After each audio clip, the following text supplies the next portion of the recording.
해봅시다. 내가 원하노니 깨끗함을 받으라. 오늘 본문에는 예수님이 이제 가버나움에서 복음을 전하시고 갈릴리 사역의 중심지가 어디라고요? 가버나움. 여긴 누구의 집이 있습니까? 베드로의 집이 있었다. 아무튼 예수님의 갈릴리 사역, 공생의 사역의 가장 중심지가 가버나움이다라고 이해하시면 됩니다. 여기에서 복음을 전하시고 또 회당에서 귀신 들린 자를 고쳐주시고 또 베드로의 장모의 열병을 고쳐주신 뒤에 갈릴리 여러 마을을 다니면서 복음을 전하시다가 오늘 본문에 보니까 문둥병자를 치료하는 사건이 기록되어 있습니다. 할렐루야. 이 말씀 살펴보기 전에 우리 지난 시간에 배운 말씀 잠깐 한번 복습해 봅니다. 자, 예수님이 가버나움 회당에서 권세 있는 말씀을 전하시고 귀신을 내어쫓자 예수의 소문이 온 갈릴리 사방에 퍼졌다라고 말씀하고 있습니다. 좋은 소문이 나야 합니다. 우리 주는교회도 좋은 소문이 나는 교회가 되어야 합니다. 한국교회가 지금 마이너스 성장하는 것도 사실은 교회가 좋은 소문이 나지 않고 오히려 부정적인 소문들이 났기 때문에 그래요. 좋은 소문이 나야 합니다. 예. 자, 가버나움 회당에서 귀신을 내어쫓으신 예수님은 이제 베드로와 안드레의 집에서 베드로의 장모의 열병을 고쳐주셨습니다. 이 가버나움에 보면 회당이 있고 바로 한 50m도 안 되는 것 같아요. 바로 옆에 베드로의 집터가 있습니다. 어떤 사람들은 이거 베드로 장모의 집터라고 하는데 아니에요. 누구 집이요? 베드로의 집입니다. 베드로의 집인데 동생 안드레도 같이 살고 그리고 장모도 모시고 살았다. 이렇게 이해하시면 됩니다. 처가댁에 가서 산 게 아니에요. 자기 집에 장모님을 모셨다. 그렇게 이해하시면 됩니다. 알겠습니까? 예. 아무튼 이 장모의 열병을 고쳐주셨는데 병 고침을 받은 베드로의 장모가 한 일이 뭐예요? 놀러 갔어요? 곧바로 예수님을 수정 들었다. 여러분 우리가 주님의 은혜를 받으면 받은 은혜를 가지고 뭘 해야 돼? 주님을 위해서 일할 수 있어야 합니다. 건강을 주시면 주신 건강 가지고 주님을 수정 들고 뭐 놀러 다니고 죄지면 안 돼. 물질을 주시면 그것 가지고 또 하나님이 기뻐하시는 일을 하면 더 많은 것들을 주십니다. 이해가 되시죠? 자, 가버나움에서의 바쁜 일정에도 예수님은 새벽 미명에 일어나 할렐루야. 새벽 기도가 누가 시작하신 거예요? 예수님이 시작하신 겁니다. 알겠습니까? 새벽 미명에 일어나서 한적한 곳으로 가서 기도하셨다. 우리도 우리 일상의 삶 속에서 골방이 있어야 돼. 하나님과 나만이 만나는 그런 시간과 장소를 정하고 주님과 교제하는 시간을 많이 가져야 합니다.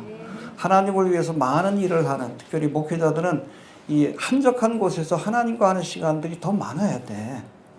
근데 사람들하고 하는 시간들이 너무 많다 보니까 하나님 앞에 기도하는 시간도 부족하고 말씀을 연구하는 시간도 부족하니까 그게 문제가 생기는 거예요. 주님과 우리가 한적한 곳에서 함께하는 시간을 많이 가져야 합니다. 예. 기도하며 하나님의 뜻을 깨달았기 때문에 그렇죠? 인간적인 생각에는 가버나움에 남아있는 것이 더 좋을지 모르지만 기도하니까 하나님의 뜻을 깨달았어. 여기에 머무는 것이 아니라 갈릴리 마을 전체를 돌아다니면서 복음을 전하는 것이 하나님의 뜻인 것을 깨닫고 이제 갈릴리 이곳저곳을 다니면서 복음을 전하다가 오늘 본문에 보니까 누구를?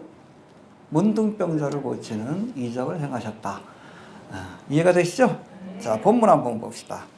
먼저 본문의 말씀 교훈을 살펴보기 전에 오늘 본문에 보니까 해봅시다. 예수님이 문둥병자를 고치셨다. 요즘 문둥병이라 그러면 또 기분 나쁘다 그런 사람이 있어가지고 개역개정에는 나병이라고 해석이 돼 있어요.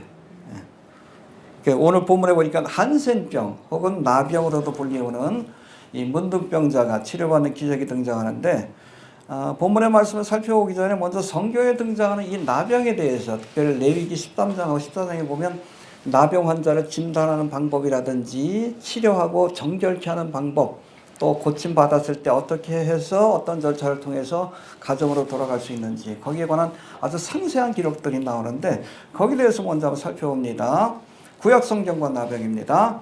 성경에 총 64번 등장하는 이 나병 이 나병은 출애굽기 4장에 처음으로 등장합니다. 여기 보니까 이 모세가 출애굽의 계명을 받았을 때에 나 같은 사람이 어떻게 할 수 있냐고, 나는 능력이 없습니다 그랬더니 하나님이 어떻게 하라고 하셔요? 내 손을 품에 넣어보라. 다시 빼니까 나병이 걸렸어. 문둥병이. 다시 한번 놓다 빼라. 놓다 빼니까 깨끗이 나음을 받았어. 여러분, 지금도 문둥병은 치료되지 않는 병입니다. 여러분, 출애굽 당시야 더 했겠지. 여러분, 여기 문둥병의 기원이 어딘지 아셔요? 많은 학자들이 이집트라고 얘기를 합니다. 이집트 머미 미라에서 나병균이 나와. 거기서 기인됐다라고 얘기를 해요. 여하튼 아무튼 그렇습니다. 그러니까 이집트에도 나병이 많이 있었겠지. 근데 이 나병은 치료될 수 없는 병으로 여겨졌어요. 지금도 마찬가지입니다.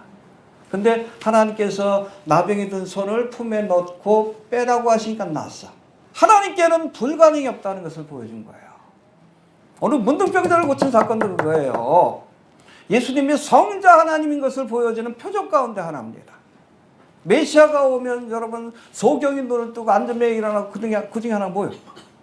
문둥병자가 나음을 입을 것이요. 할렐루야. 사람으로서는 할 수 없는 놀라운 기적이 일어난다는 거예요. 그 중에 하나가 바로 문둥병이다. 그렇게 이해하시면 됩니다. 알겠습니까? 어떤 모세에게 이 표적을 보여주신 이유가 뭐예요? 하나님께는 불가능한 것이 없다. 할렐루야. 구약 성경을 보면 이 나병은 특별히 죄와 연관된 병으로 그렇게 등장할 때가 있습니다. 먼저 보니까 모세의 누이였던 미리암. 이 미리암이 모세를 비방하다가, 왜 비방했지? 세상가를 들었는데 보니까 누구요? 구수 여자, 흑인 여자. 올케가 흑인 여자예요. 그러니까 기분 나쁘다고 막 비방했어. 아론하고 같이. 하나님께서 이 미리암에게 문둥병이 발하게 하십니다. 왜 건드려? 하나님의 종. 내가 쓰는 종인데. 별것도 아닌 일을 가지고 그러냐. 그러니까 이 모세가 또 미리암을 위해서 기도하지. 그러니까 기도하니까 좀 나가 있다가 들어오면 낫게 해줄게. 그래서 고침받는 장면이 나옵니다. 또 엘리사의 종이었던 게하시는 이 나만 장군이 가져온 예물을 탐내었다가, 이 나만 장군이 엘리사가 요단강에서 몇 번 씻으라? 7번 씻으라. 그러니까 순종하니까 문둥병이 고침을 받았어요. 할렐루야. 그 예물을 주려고 하는데 엘리사가 거절합니다. 아, 괜찮다. 하나님께만 영광 돌리라고. 그 옆에서 듣고 있더니 게하시가 좀 탐나. 가가지고 선지자께서 갑자기 옷이 필요하다 그러니까 옷 좀 주시고 좀 그러라고 그랬더니 챙겨줬어. 그때 그 결과, 그렇죠. 엘리사는 받지 말라 그랬는데 받은 거 아니야. 챙긴 거 아니야. 나만에게 걸렸던 문둥병이 게하시에게 옮겨가는 그런 사건이 일어나는 것을 보여요. 그런가 하면 여러분, 우시야 왕은 나라가 강성해지자 그 마음이 교만해져서 제사장이 아니면 드릴 수 없는 분향의 제사를 드리려다가, 그렇죠. 그러니까 이걸 자꾸 만류한 거예요. 누가 만류했겠어? 제사장들이. 그러면 안 된다고. 왕의 일이 있고 제사장의 일이 있는데 하나님이 금하신 일인데 쫓아내려고 그러니까 고집 피우고 분향의 제사를 드리는데 거기서 문둥병이 발하기 시작했어요. 그 자리에서 죽이지는 않았지만 문둥병이 발해가 죽을 때까지 별땅에서 살아야 했습니다. 죄와 연관된 병이라고 이해하시면 됩니다. 죄의 속성하고 굉장히 비슷해요. 뒤에 살펴보겠지만. 그런가 하면 여러분, 레위기 13장과 14장에 보면 이 문둥병, 나병을 어떻게 진단하고 또 나병에 걸렸다는 진단이 나온 사람들을 어떻게 처리해야 할지에 대한 말씀이 기록되어 있는데, 나병은 사람의 힘으로 치료할 수도 없고 철저하게 관리하지 않으면 어떻게 돼? 전염병이에요. 이스라엘 전역에 이 문둥병이 퍼져가지고 이스라엘 백성 전체가 다 죽을 수 있어요.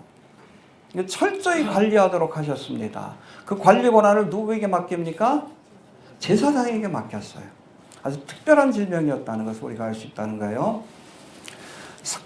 사람이 치료할 수도 없고, 해봅시다. 치료할 수도 없고, 또 한 번 걸리면 신경이 부감각해지고 살이 녹아내리는 이 나병은 죄를 상징하는 질병이기도 한데, 지금부터 잠시 이 문둥병과 죄의 유사성에 대해서 한번 살펴보도록 하겠습니다. 먼저 이 문둥병은 살이 짓물러져서 사람의 외형을 훼손하고 변형시킵니다. 깊어지면 어느 순간 이빨이 빠지기 시작하고 코가 뭉그러지고 눈알이 빠져나가고 손가락이 빠져나가고 그래서 죽는 거예요.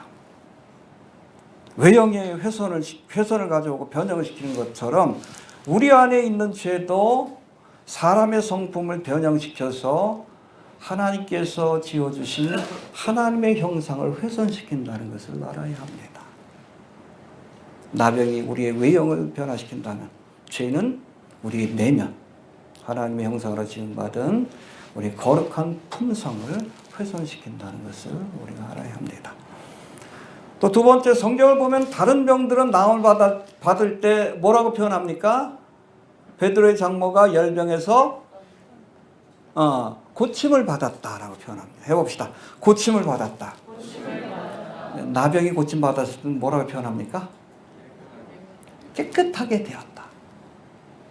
그렇죠? 오늘 본문에 나오잖아요. 주여 원하시면 나를 깨끗게 할 수 있나이다. 정결케 된다. 이게 여러분 지금 죄를 사할 때 정결케 된다는 표현을 쓰는 거예요. 예수님 그러잖아요. 내가 원하니 깨끗함을 받을지어다. 깨끗해질지어다. 정결케 될지어다. 할렐루야.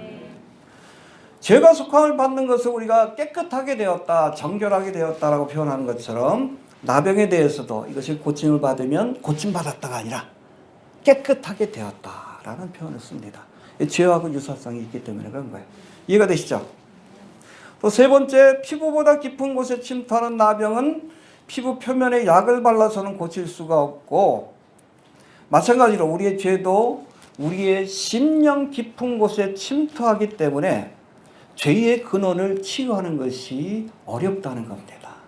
알겠습니까? 만물보다 심히 부패한 게 뭐예요? 마음이요. 이거 뭐 도덕적으로 산다고 치유가 되는 게 아니에요. 근원적인 변화는 주님만이 하실 수 있는 겁니다. 이해가 되시죠? 또 나병은 피부에 서서히 퍼져서 감각을 사라지게 만들고 손가락과 발가락과 이빨과 코와 눈을 사라지게 만든 뒤에 결국 그 사람을 죽음에 이르게 합니다. 어쩔 수가 없어. 죽음에 이르는 병이에요. 해봅시다. 죽음에 이르게 한다. 죄도 그냥 내버려두면 이것이 우리의 삶을 잠식해서 결국 죽음에 이르게 합니다. 죄의 삭은 욕심이 잉태한 적, 죄가 장성한 적, 그렇죠. 유사하죠. 한 번 걸리면 죽음에 이르는 병이에요. 죄도 마찬가지예요. 이 문제를 중간에 해결하지 않으면 죽음을 피할 수 없는 거예요. 죄의 삭은 정령, 그렇죠.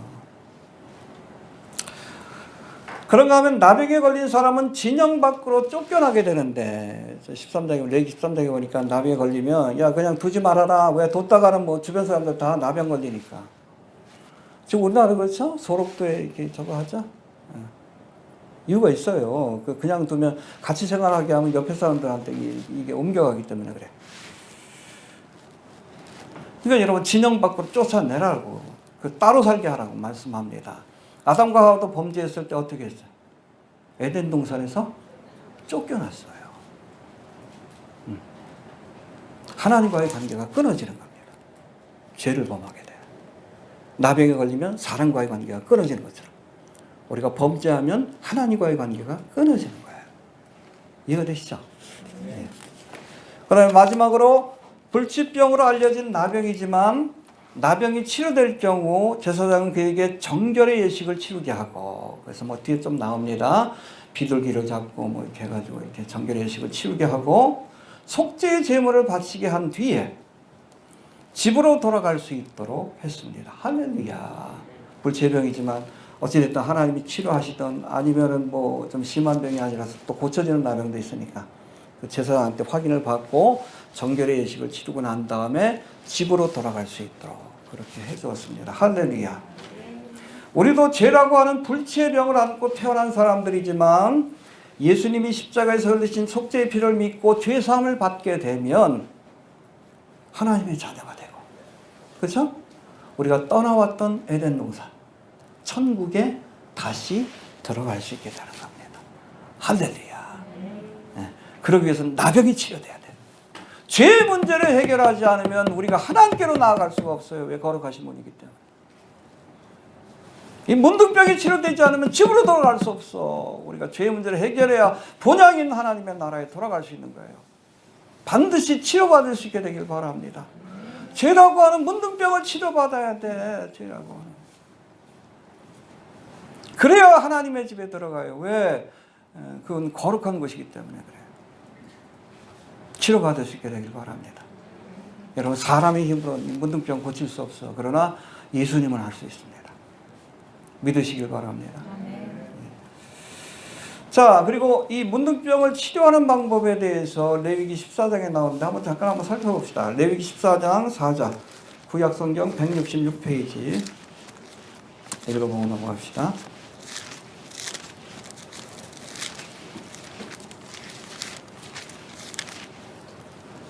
4절 한번 봅시다. 4절 3절부터 봅시다. 시작.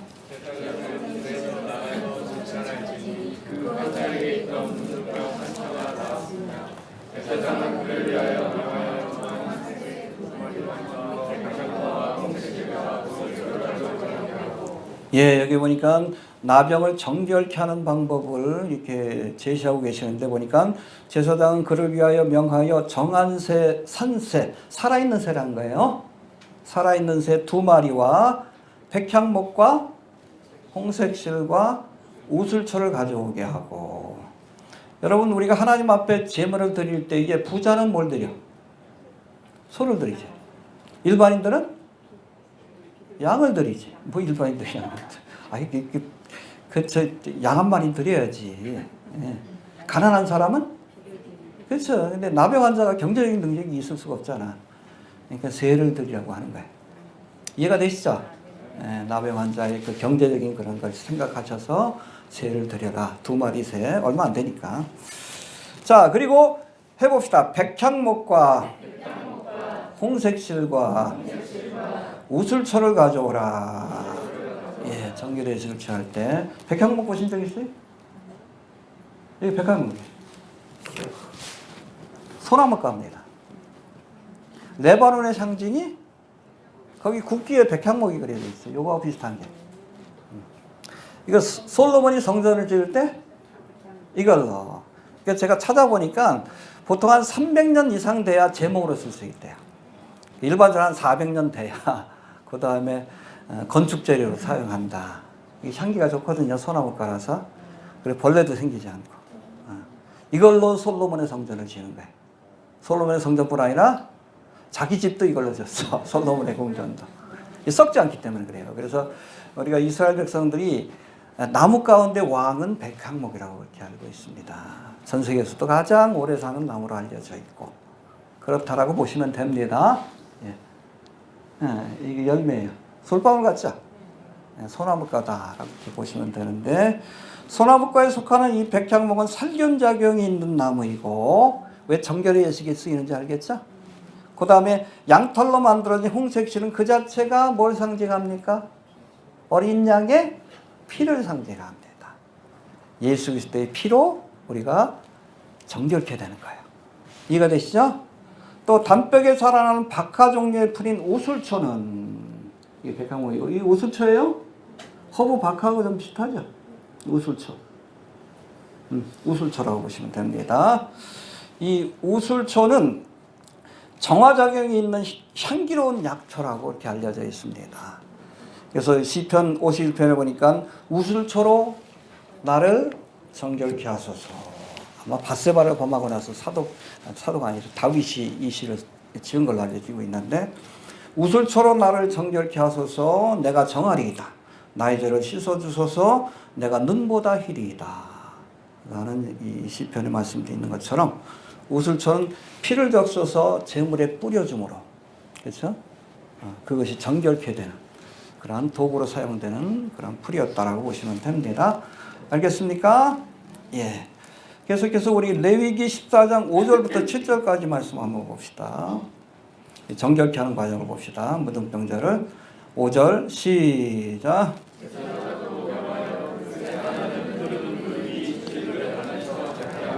예, 2마리 새 가운데 하나는 어떻게?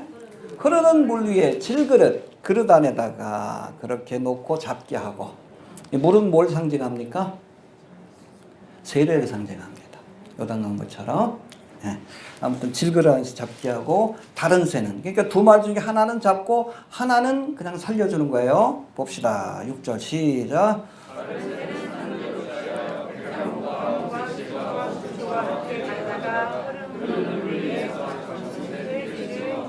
예, 그러니까 백향목 가지하고 홍색 실하고 우슬초를 이렇게 엮어가지고 그거를 잡은 새의 피를 묻혀가지고 문둥병자에게 7번 뿌려서 정결케 하는 겁니다.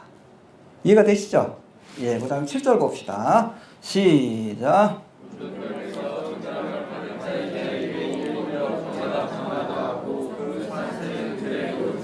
예, 그러니까 한 마리는 잡아서 피를 가지고 정결케 하고 속죄 제사를 드리는 거죠. 그 다음에 한 마리는 그냥 놓아줘라.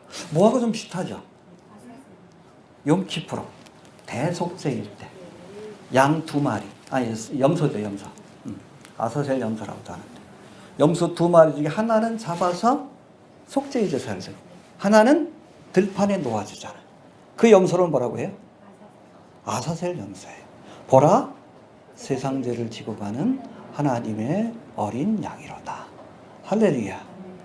여러분, 어릴 때는 염소도 어린 양이고 그 양도 어린 양입니다. 전에 한번 설명했죠? 그런 개념을 이해하시면 돼요. 그래서 대속죄일에 2마리 염소 가운데 하나는 잡아서 속죄 제사를 드리고 하나는 놔주는 것처럼 똑같아. 이 정결의 예식이 새 가운데 한 마리는 잡아서 정결의 예식에 쓰고 그리고 한 마리는 놓아주도록. 할렐루야. 문둥병이 정결하게 되는 그 과정 자체가 죄가 대속되는 과정하고 똑같다는 것을 우리가 알 수 있어요. 이해가 되시죠? 예. 자, 그렇다면 이제 문둥병자를 치료하시는 과정을 한번 살펴볼 터인데 먼저 우리 40절 말씀 한번 봅시다. 40절 시작.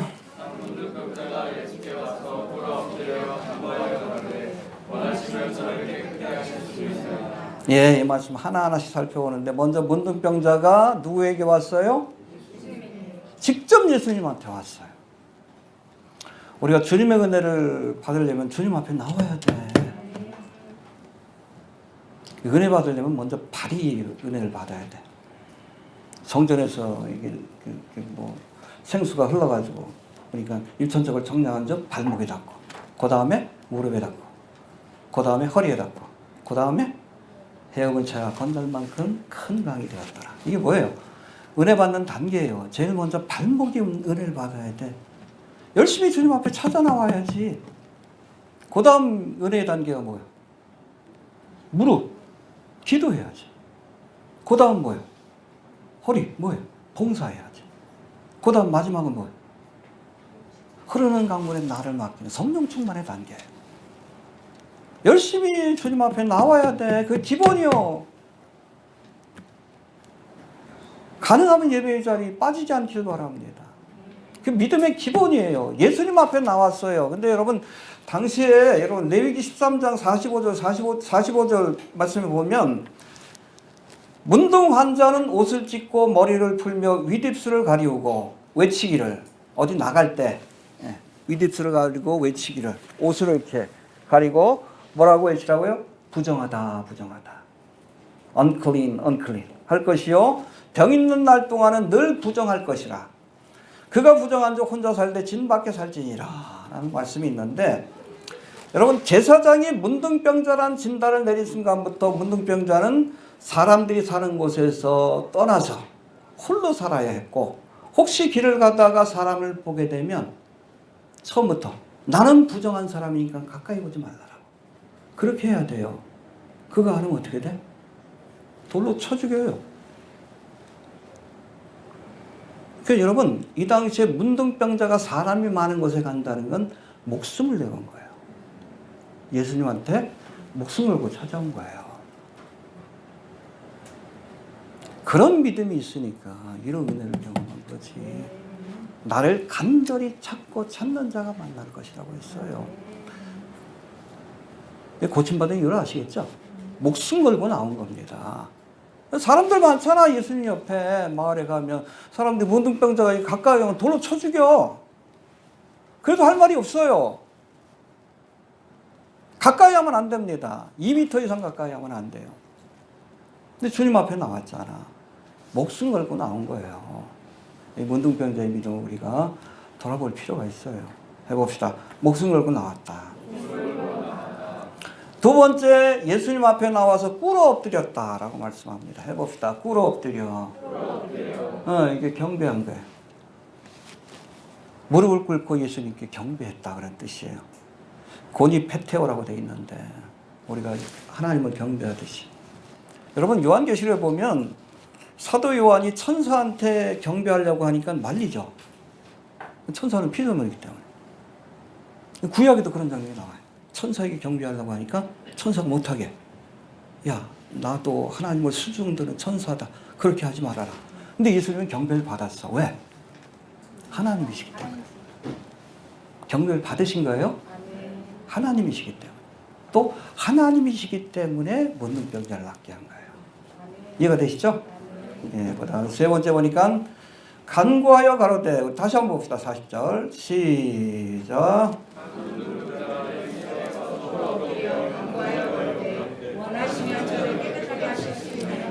마지막 말이 중요해요. 하실 수 있나이다.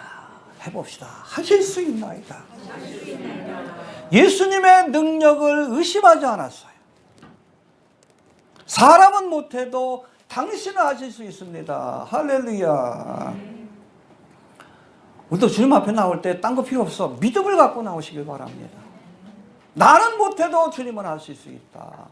사람은 못해도 예수님은 하실 수 있다. 이 믿음을 갖고 나와야지 믿음대로 역사하는 거지. 알겠습니까? 예, 야고보서 1장 6절 7절에 보니까 오직 믿음으로 구하고 조금 더 의심하지 말라. 의심하는 자는 마치 바람에 밀려 요동하는 바닷물결 같으니 이런 사람은 무엇이든지 죽게 얻기를 생각지 말라. 하실 수 있다라고 믿고 나오시길 바랍니다. 할 수 있거든 그러지 말고. 이게 책망하시잖아. 할 수 있거든이 무슨 말이냐. 오늘 문둥병자 뭐라고 했어요? 하실 수 있나이다. 그 믿음을 보여주시게 되길 바랍니다. 나는 못해도, 사람들은 못해도 누구는 할 수 있다? 예수님은 하실 수 있다. 해봅시다. 하실 수 있나이다. 그 다음에 네 번째가 중요한데, 하실 수 있지만 원하시면, 이게 중요해요. 해봅시다. 원하시면 저를 깨끗게 하실 수 있나이다. 이 말을 뒤집어 보면 예수님은 문둥병을 고칠 수 있는 능력은 있으시지만, 그러나 주님이 원치 않으면 고쳐주시지 않을 수도 있다는 뜻입니다. 그런 경우가 있잖아요. 그렇죠? 때로는 병 고침 받는 것이 하나님의 뜻일 때가 있는가 하면, 때로는 병을 안고 사는 것이 하나님의 뜻일 때도 있습니다. 누가 그랬어요? 사도 바울이 그랬잖아.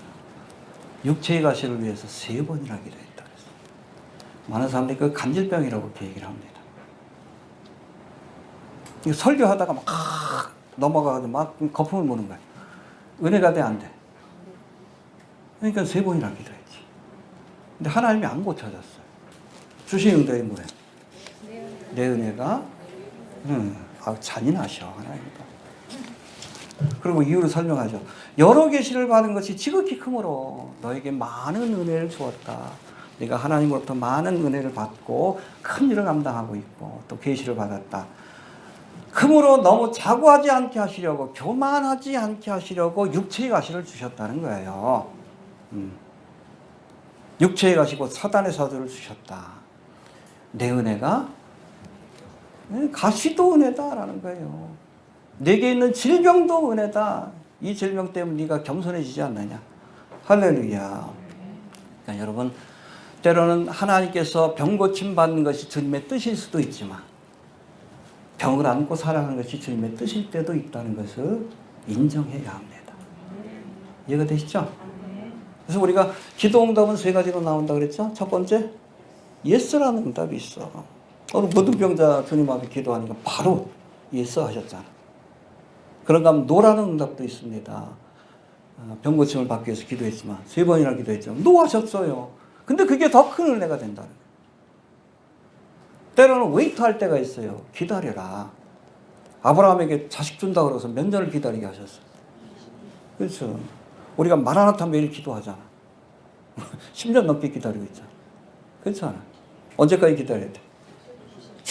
오실 때까지 기다려야 돼. 막심이 이번에 20일 날 옵니다. 추석 주간인가요 그때? 20일 날 와가지고 아마 22일 날 교회에서 저거 할 것 같아요. 선교복을 할 것 같아요. 하여튼 요번에 책을 갖고 올 것 같아요. 표지는 좀 완성이 됐고 참 묘해. 서울신대에서 좀 책을 출판하려고 우리 조성현 선생님을 이렇게 했었는데 그게 캔슬이 되고 오히려 지금 이스라엘에서 그러니까 표지 보니까 로고에 예루살렘이 찍혀 있어요. 영어로. 거기 보면 메시아닉 출판사가 있는데 그 출판사에서 아마 최초일 겁니다. 한국인 목사, 신학자 중에 책을 거기 출판사로 내는 경우가 제가 처음일 거예요. 뭐 희한하게 또 그런 길로 이렇게 인도하셔요.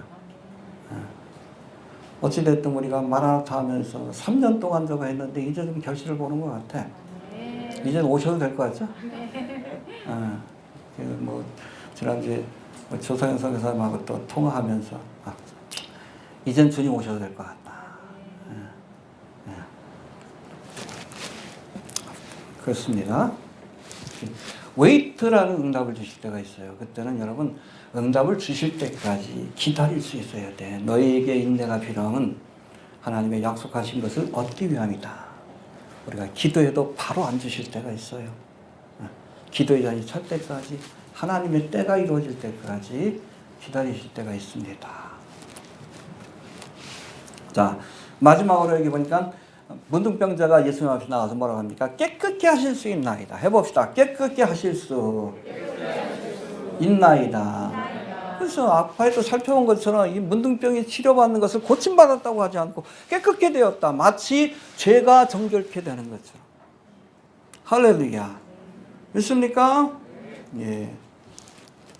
앞서 살펴본 것처럼 문둥병을 치료하는 과정은 죄를 대속하는 과정과 정확하게 일치하는데 또 문둥병을 제대로 치료하지 않으면 죽음에 이르는 병인 것처럼 우리가 예수의 피로 죄사함을 받지 않으면 결국 이 죄와 사망의 권세에서 벗어날 수 없다는 것을 알아야 합니다. 치료받아야 돼요. 다 문둥병자입니다. 영적인. 그냥 놔두면 죽어요. 지옥 갑니다. 반드시 한 번은 치료받아야 돼. 여러분 문둥병에 걸린 나아만 장군이 어디에 씻었어? 요단강에서 7번. 이거 세례를 상징하지. 깨끗이 나음을 받았어. 마찬가지로 우리도 영적인 문둥병인 이 죄를 예수의 보혈의 피로 씻어야 그래야 우리가 죄와 사망의 권세에서 벗어나서 영생을 얻게 되는 겁니다. 깨끗게 되기를 바랍니다. 깨끗함을 얻으시길 바랍니다. 우리는 다 문둥병자예요. 문둥병을 안고 태어나는 거예요. 그냥 놔두면 지옥 갑니다. 예수를 만나야 돼. 만나서 이 문둥병, 이 죄의 문제를 정결케 하고 깨끗함을 얻어야 비로소 우리가 하나님의 나라에 들어가는 하나님의 자녀로 거듭나게 되는 겁니다. 치료받을 수 있게 되길 바랍니다.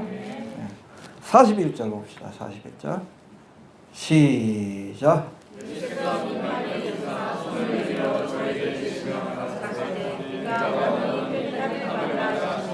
예, 민망히 여겼다.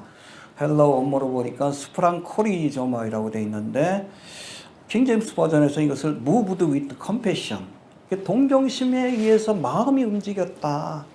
보니까 너무 불쌍하잖아. 보여줄게. 너무 불쌍하잖아. 그러니까 예수님도 마음이 움직이시는 거예요. 여러분 히브리서 4장 15절 보니까 우리에게 있는 대제사장은 우리의 연약함을 체휼하지 아니하는 자가 아니요 모든 일에 우리와 한결같이 시험을 받은 자로 돼 죄는 없으시니라. 할렐루야. 예수님이 우리와 똑같은 시험을 받으셨기 때문에 배고픔도 경험했고 그렇잖아요. 십자가의 고통도 경험했고 죽음도 경험해봤고 배신도 경험해봤고 여러분들이 경험할 수 있는 모든 인생의 질고를 다 경험해봤어. 그러니까 우리를 sympathize, 체휼하신다는 거예요. 동정하신다는 거예요. 그러니까 우리가 하나님 그러면 너무 접근하기가 힘들어. 무서워. 거룩한 분이기 때문에. 성령님 그러면 좀 막연해. 막연해. 이분이 뭔가. 근데 예수님은 너무 가까워. 그렇죠? 우리와 똑같은 일을 경험해 오셨기 때문에 우리를 체휼해 주십니다. 자, 41절 다시 한번 봅시다. 41절 시작.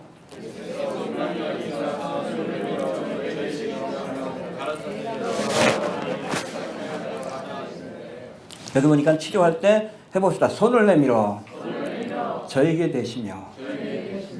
여러분 예수님이 베드로의 장모의 열병을 고치실 때도 손을 대시어서 감염되는 질병인데 대시었어요. 근데 이 질병이 감염된 것이 아니라 예수님의 거룩하신 그 능력이 전가되었습니다.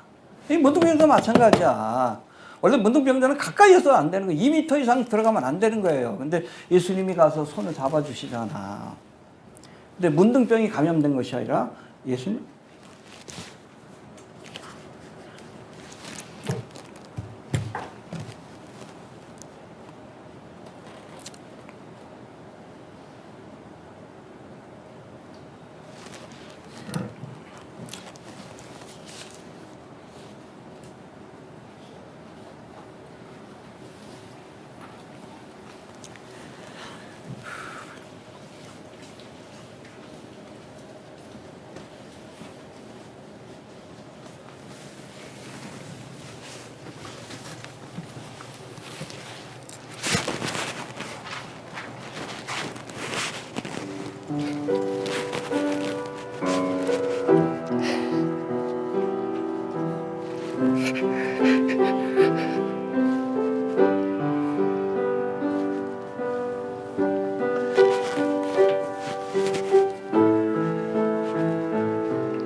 자, 41절 다시 한번 봅시다.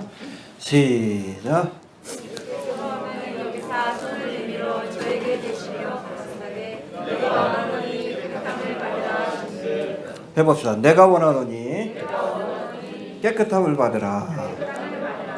그 문둥병자 뭐라 그랬어요? 원하시면 저를 깨끗게 하실 수 있나이다.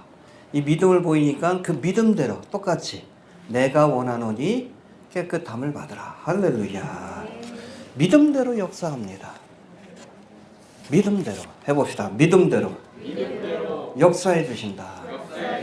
이 마태복음 9장에도 보면 예수님이 소경들의 눈을 고쳐주실 때도 뭐라고 하셔요? 너희 믿음대로 될지어다. 할렐루야. 우리의 눈을 뜨게 하실 줄 믿습니다. 그랬더니 너희 믿음대로 될지어다. 할렐루야. 가나안 여자의 귀신 들린 딸을 고쳐주실 때도 뭐라고 합니까? 여자야 내 믿음이 크도다. 내 소원대로 되리라. 할렐루야. 믿음대로 되어지는 역사가 나타나요. 믿습니까? 이 열왕기 13장에 보면 이 엘리사 선지자가 오랫동안 선지자로서 어떻게 보면 그 국사로서의 역할을 했었지. 근데 하나님의 부르심을 받을 때가 되니까 이스라엘 왕 요아스가 그때 한참 아람 군대로 인해서 어려움을 겪고 있었는데 갑자기 엘리사 선지자까지 돌아가신다 그러니까 걱정이 되잖아. 찾아갔더니 이때 엘리사 선지자가 이 요아스 왕에게 화살을 주면서 야 이걸로 땅바닥에 한번 쳐라. 그때 몇 번 쳐? 세 번밖에 안 쳐. 화를 내지. 아니 5번 6번을 치든지 좀 더 쳐야지 왜 3번만 치느냐. 그걸 믿음을 시험해 오신 거예요. 네가 3번만 쳤기 때문에 아람 군대를 3번밖에 물리치지 못할 것이다. 화를 내는 거예요. 이 요아스 왕의 믿음대로 하나님이 역사하셨다는 겁니다. 그 주님 앞에 나올 때 제가 늘 얘기하죠. 딴 건 필요 없어. 믿음을 갖고 나오시길 바랍니다. 큰 믿음을 갖고 올 때 그렇잖아. 아니면 그렇게 화살이 부러질 때까지 쳐야지. 그 아람 군대가 꼼짝도 못하는 거 아니에요. 그 세 번만 치니까 세 번만 이기고 결국엔 어려움을 겪게 되는 거지. 믿음대로 됩니다. 해봅시다. 믿음대로 되어진다. 큰 믿음을 가져야 큰 역사를 경험할 수 있고, 살아있는 믿음을 가져야 하나님의 살아있는 역사를 경험할 수 있는 거예요. 믿음대로 되어집니다. 예, 그 다음에 42절로 넘어갑시다. 42절 시작. 예, 여러분 베드로 장목으로 보실 때도 곧 열병이 사라졌다. 할렐루야. 즉각적인 치유, 그리고 깨끗하여진지라. 완벽한 치유입니다. 할렐루야. 예수님이 성자 하나님이시기 때문에 가능한 일이에요. 믿습니까? 곧바로 치료된 거예요. 아마 이 사람은 코도 못 들어주고 했을지 모르지만 그거 다 원상 회복시켜 주신 겁니다. 창조의 주가 되시기 때문에 깨끗해진 거예요. 예전에 병이 있기 전에 그 모습으로. 성자 하나님이시기 때문에 가능한 일이다. 이렇게 보시면 됩니다. 자, 이제는 43절, 44절 한번 봅시다. 43절, 43절. 시작.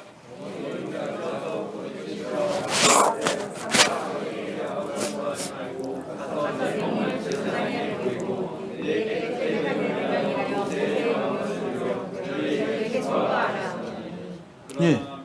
여기 보니까 엄히 경계했다 그랬어요. 한 번, 두 번 다짐을 받은 거예요. 뭐 하라고? 아무에게도 아무 말도 하지 말아라. 그냥 가서 그냥 제사한테 내 몸을 좀 보이고 집으로 돌아가라. 좀 조용히 해라. 왜 그래? 이 문둥병자가 자기가 고침받았다고 떠들고 다니면 복음 전파에 방해가 되기 때문에 그래요. 그렇죠? 귀신들이 나음받을 때 귀신들이 말하는 것을 주님께서 허락지 않았어요. 왜? 귀신의 증거가 복음 전파에 도움이 안 되기 때문에. 여러분, 예수님은 병자를 고치러 온 것이 아니라 뭐 하러 오셨어요? 하나님의 말씀을 증거함으로 이 복음의 도를 통해서 영생을 얻게 하기 위해서 오신 거예요. 병든 자를 고치고 죽은 자를 살리는 건 부차적인 일이야. 근데 만약에 문둥병자가 마을마다 다니면서 예수님이 내 병을 고쳤다. 그럼 누구만 나오겠어? 환자들만 모이지. 병원도 아닌데. 마을에 돌아다니며 복음을 전할 수 있는 기회가 사라지는 거예요. 그러니까 엄히 경계한 겁니다. 야, 좀 얘기하지 마라. 근데 말 안 했어요? 가는 것마다 떠들고 다녔어. 근데 예수님 들어가지 못했어요. 예수님의 본래 계획이 뭐예요? 가버나움을 나와서 마을로 가신 이유가 뭐예요? 마을마다 가서 하나님의 말씀을 전하기 위한 거예요. 회당도 좀 찾아가고 해서. 여러분 육신의 질병 고친다고 그런적인 문제가 해결되는 게 아니잖아. 다시 병들고 다시 죽을 텐데. 하나님의 말씀을 믿고 영생을 얻어야 그런적인 문제가 해결되는 거예요. 그러니까 주님께서 야, 네가 떠들고 다니면 내가 가서 복음을 전할 수 없으니까 좀 조용히 해라. 근데 순종하지 않았어. 여러분, 순종이 제사보다 나은 거예요. 해봅시다. 순종이 제사보다 나은 것이다. 예수님이 하라 하면 하십시오. 그렇죠? 뭐 군대 귀신 고친 다음에는 마을에 가서 주님이 하신 일을 전하라고 했잖아. 그때 하라 그랬어. 왜? 이방 마을이니까. 근데 이때는 하지 말라고 했잖아. 하라고 할 땐 하시고 하지 말라고 할 땐 하지 마세요. 내 고집대로 신앙생활 하지 마시고 결과가 안 좋잖아. 하지 말라고 하신 이유가 있잖아요. 복음을 전하는데 방해가 되니까 그 간증이. 순종하시길 바랍니다. 내 고집대로 신앙생활 하다가 두들겨 맞고 저거 하지 마시고 주님께서 하라고 하시면 하시고 하지 말라고 하시면 하지 않길 바랍니다. 알겠습니까? 이게 믿음이요. 이게 믿음이요. 자, 44절 봅시다. 시작.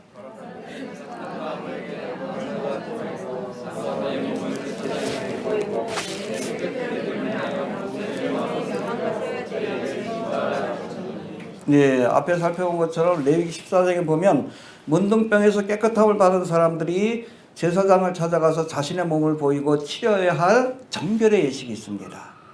이 예식을 치르고 난 뒤에 비로소 문둥병자가 자기의 집으로 돌아가고 가정으로 돌아가고 직장으로 돌아가서 정상적인 삶을 살아갈 수 있는 거예요. 허락을 받아야 돼요. 이해가 되시죠? 그런 거로 예수님이 치료받은 문둥병자에게 내 몸을 제사장이 보이고 내 깨끗게 됨을 인하여 모세에게 명한 것을 드려 저에게 증거하라 하신 것은, 잘 드세요, 이 문둥병자의 질병만 치료해 주신 것이 아니라 일상적인 삶을 회복시켜 주시기 위해서 주신 말씀이에요. 할렐루야. 여러분, 우리의 육신만 치료된다면 온전한 치료라고 할 수 없어요. 우리의 삶이 온전해져야, 무너진 문둥병으로 인해서 무너졌던 그 모든 삶이 회복되어야 비로소 온전한 치유, 전인적인 치유라고 할 수 있다는 겁니다. 할렐루야. 우리 잘 아시는 말씀이 있죠. 요한삼서 1장 2절. 사랑하는 자여 내 영혼이 범사가 강건하게, 이게 전인적인 치유예요. 이게 자꾸 남용해서 그렇지. 우리 육신뿐 아니라 우리 영혼도 건강해야 합니다. 뿐만 아니라 우리가 무너진 가정과 우리의 범사, 삶도 회복되어야 그것을 온전한 치유, 토털 케어, 온전한 회복이라고 할 수 있다는 겁니다. 예수님께서 이 문둥병자의 삶을 온전히 회복시켜 주시기 위해서 바로 이런 말씀을 주셨다. 그렇게 이해하시면 됩니다. 할렐루야. 우리 주는 교 안에도 치유가 필요한 가정들이 있는데, 여하튼 우리가 주님의 은혜로 영육간에 강건해질 뿐 아니라 우리의 가정들이 치료되는 토탈 케어입니다. 기도하세요. 알겠습니까? 아무리 건강한 뭐예요. 가정이 지옥 같으면 안 되는 거예요. 토탈 케어를 위해서 주님 앞에 구할 수 있게 되길 바랍니다. 이해가 되시죠? 자, 45절 봅시다. 45절. 시작.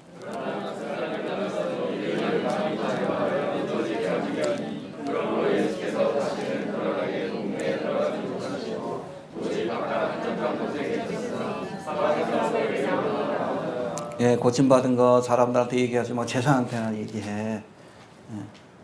그런데 그러나 이게 뭐예요? 불순종이에요.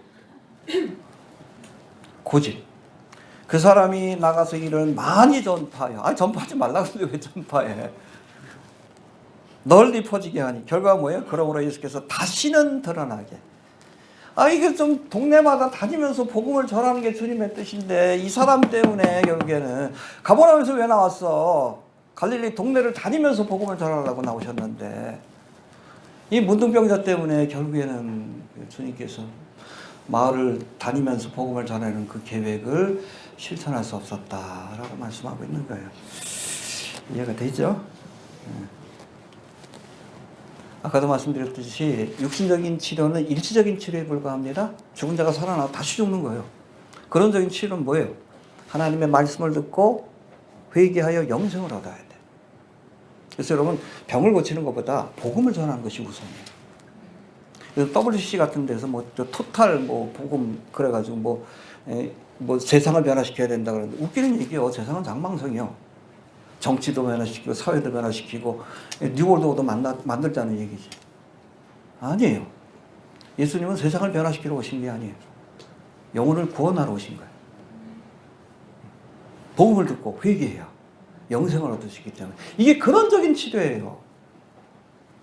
그렇지 않고 아무리 세상을 바꿔봐, 교육제도를 바꾸고 저거 해봐, 사람이 죄인인데 하나님 나라 임할 수 있어요? 아니에요.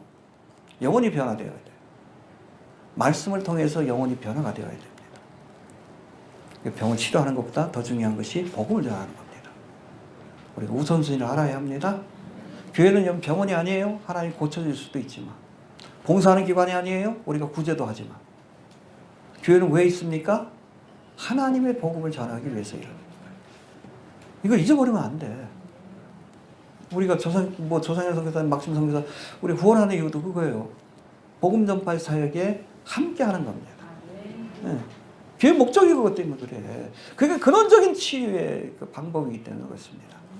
예수님은 병자를 고치시긴 하셨지만 병자를 고치시러 오신 것이 아니라 하나님의 말씀을 통해 사람들 하여금 죄를 회개하고 영생을 얻게 하기 위해서 오신 겁니다. 이해가 되시죠? 예. 이 계획이 차질을 빚게 되었다는 겁니다. 사실은 이 문둥병자가 한 간증은 순수한 의도로 한 간증이에요. 해봅시다. 순수한 의도로 했던 간증이지만 근데 부정적인 결과를 갖고 왔어요. 나이브하면 안 돼. 알겠습니까? 우리가 복음을 전할 때도 순수하게만 하면 안 돼. 뱀처럼. 이해가 되시죠? 180명 이스라엘 가서 뭐 하려고 거기 가서. 전도의 문이 막히잖아, 한국교회에서. 샘물교회도 그렇고. 나이브하면 안 돼요. 교회에서 뭐 간증할 때가 있죠. 우리 교회에서 한 번도 한 적 없습니다. 안 시키는 이유가 있어요. 교회에서 하는 간증들은 복음 전파에 도움을 주기 위해서 하는 겁니다. 근데 때로는 잘못된 간증이 오히려 복음 전파에 방해가 될 수도 있어요. 간증하는 사람들이 준비가 안 되면 예수님이 아니라 자기를 자랑하는 시간을 쓸 수 있어요. 내가 이랬더니 막 이렇게 됐고 뭐 그냥 11.5 얼마 했더니 사업이 뭐 축복받고 또 듣는 사람이 시험에 들 수 있어. 저 사람은 병 고쳐주는데 왜 나는? 저 사람한테는 저렇게 물질적인 축복을 주는데 왜 나는 가난하게 하시나? 시험에 들 수 있어. 오히려 복음 전파에 방해가 될 수 있어요. 오늘 이 사람의 간증은 부정적인 결과를 갖고 왔잖아. 간증보다 중요한 것은 말씀을 전하는 겁니다. 가감없이 말씀을 전해야 그래야 돼. 예수님이 그 사마리아 성에 가셔가지고 세겜 거기죠. 그 사마리아 여자 그 우물에서 그 뭐 이 여인이 예수님과의 대화를 통해서 예수님 메시아인 걸 깨닫잖아. 네 남편 데려와라 그러니까 깜짝 놀랐지. 그 물통을 두고 모랑아리 두고 동네로 들어가서 뭐라고 합니까? 와보시오.